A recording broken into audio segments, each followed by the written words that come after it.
Windows 11 freezing randomly? I'll share a fix to resolve this issue. Stay tuned for a quick solution to keep your system running smoothly.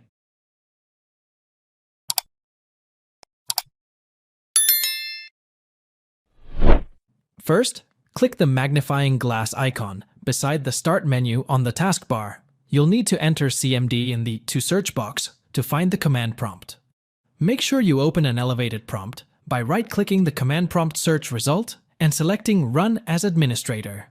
Enter this command and press Return. Next, type in the following SFC command and hit Enter. Now wait for the System File Checker scan to finish and display an outcome within the command prompts window.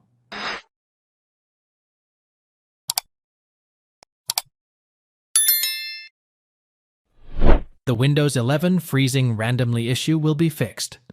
Open the command prompt as an administrator as covered within the first 3 steps of the previous resolution. Tap in this disk scan command and hit Enter. ahkdsk/f/r.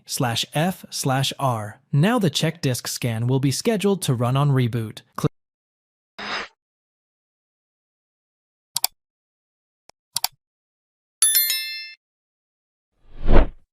Right-click your Windows desktop and select Display Settings. Select a resolution lower than the one you currently have. Click on the Keep Changes option on the dialog box prompt to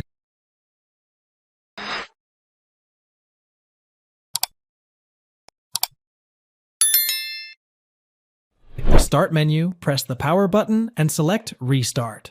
This is another great fix for Windows 11 freezing. Press the Windows and S keys both at the same time. Input Windows Memory Diagnostic within the search box that opens. Click Windows Memory Diagnostic to open it. Select the Restart Now and check for Problems option.